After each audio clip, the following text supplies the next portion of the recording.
Red রোডে আন্তর্জাতিক যোগ দিবসের অনুষ্ঠানে অংশ নিলেন প্রধানমন্ত্রী নরেন্দ্র মোদী ও মুখ্যমন্ত্রী শুভেন্দু অধিকারী। ভোর থেকেই শহরের বিভিন্ন প্রান্ত থেকে হাজার হাজার মানুষ রেড রোডে জমায়েত হন যোগায় অংশ নিতে। প্রধানমন্ত্রীর উপস্থিতিতে রেড রোডে আন্তর্জাতিক যোগা দিবসের অনুষ্ঠান আরও বর্ণময় হয়ে উঠল।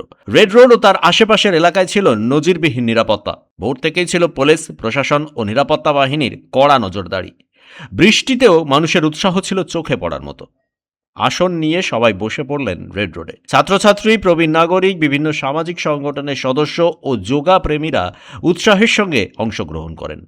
জীবনে যোগার গুরুত্ব বোঝালেন প্রধানমন্ত্রী নরেন্দ্র মোদী। একই সঙ্গে তিনি নিজে অনুষ্ঠানে অংশগ্রহণকারী প্রত্যেককে গাইড করলেন, কিভাবে যোগা করতে হয় দেখালেন তিনি। অনুষ্ঠান স্থলে প্রায় হেঁটে বেড়ালেন প্রধানমন্ত্রী, নিজে যোগা সারলেন, বাকিদেরও সাহায্য করলেন প্রতিটি ভঙ্গিমাকে ঠিকঠাক রাখার জন্য। এই প্রথম কোনো আন্তর্জাতিক যোগা দিবসের অনুষ্ঠানে রেড রোডে এত মানুষের সমাগম হলো। প্রধানমন্ত্রীর উপস্থিতি সেই সমাগমকে আরও বাড়িয়েছে। কলকাতা সহ আসানসোল, শিলিগুড়ি ও রাজ্যের বিভিন্ন প্রান্তে আজ আয়োজিত হলো আন্তর্জাতিক যোগ দিবস।